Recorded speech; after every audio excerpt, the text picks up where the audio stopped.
कक्ष स्थापन झालंच पाहिजे, झालंच पाहिजे, झालंच पाहिजे, सर्व बुवाबाज यांच्यावर कारवाई झालीच पाहिजे, झालीच पाहिजे, झालीच पाहिजे, बंधुगिरी करून लोकांना फसवणाऱ्यांच्यावर कारवाई झालीच पाहिजे, झालीच पाहिजे, झालीच पाहिजे, झालीच पाहिजे, झालीच पाहिजे, बंधुगिरी करणाऱ्यांच्यावर कडक कारवाई झालीच पाहिजे, झालीच पाहिजे, झालीच पाहिजे, बंधुगिरी करणाऱ्यांच्यावर कडक कारवाई झाली पाहिजे, बंधुगिरी करणाऱ्यांच्यावर कडक कारवाई झालीच पाहिजे, झालीच पाहिजे, झालीच पाहिजे, राज्य संपर्कात असणारे 39 लोकप्रतिनिधी राजीनामे दिलेच पाहिजे, दिलेच पाहिजे, दिलेच पाहिजे, राज्य संपर्कात दिलेच पाहिजे, 39 लोकप्रतिनिधींची नावं जाहीर केलीच पाहिजेत, केलीच पाहिजे, केलीच पाहिजे, 39 लोकप्रतिनिधींची नावं जाहीर केलीच पाहिजेत, केलीच पाहिजे, केलीच पाहिजे, पाहिजे, झालीच पाहिजे, झालीच पाहिजे, महाराष्ट्रामध्ये बंधुगिरी बुवाबाजी करणाऱ्यांच्यावर कडक कारवाई झालीच पाहिजे, झालीच पाहिजे, झालीच पाहिजे, राज्य संपर्कात आलेले 39 लोकप्रतिनिधींनी राजीनामे दिलेच पाहिजे, दिलेच पाहिजे, दिलेच पाहिजे,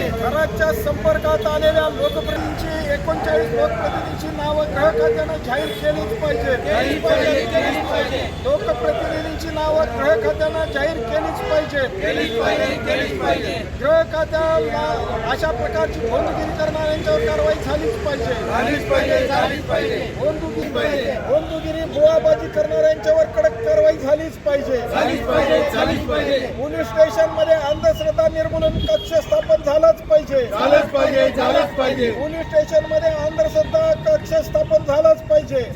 महाराष्ट्रामध्ये गेल्या काही दिवसापासून अशोक खरात प्रकरण गाजताना आपण पाहतोय. ह्या अशोक खरातच्या संपर्कामध्ये महाराष्ट्रातले 39 लोकप्रतिनिधी होते असं गृह खात्यानं एका बाजूला सांगितलेलं आहे. परंतु आम्ही आज मागणी करीत आहोत की गृह खात्यानं त्या 39 लोकप्रतिनिधींची नावं जाहीर करावीत, त्यांचे राजीनामे महाराष्ट्र सरकारनं घ्यावेत. या मागणीसाठी आज आम्ही स्टेशन चौकामध्ये मार्क्सवादी कम्युनिस्ट पक्षाच्या वतीनं निदर्शनं केलेली आहेत. या महाराष्ट्रामध्ये अनेक असे बुवाबाज करणारे लोक आहेत. महाराष्ट्रातल्या अंधश्रद्धा निर्मूलनचा कायदा झाला, परंतु कुठल्याही पोलीस स्टेशनमध्ये अंधश्रद्धा निर्मूलनचा कक्ष स्थापन केलेला नाही. तो कक्ष प्रत्येक पोलीस स्टेशनमध्ये स्थापन करावा आणि या महाराष्ट्रातली जी भोंदूगिरी जी आहे, बुवाबाजी करणारे जे महाराज आहेत, ते ताबडतोबीनं त्यांची सगळी कारवाई थांबवली गेली पाहिजे. अशा प्रकारची पावलं महाराष्ट्र सरकारनं उचलली पाहिजेत. या प्रकारची मागणी आज आम्ही घेतलेली आहे.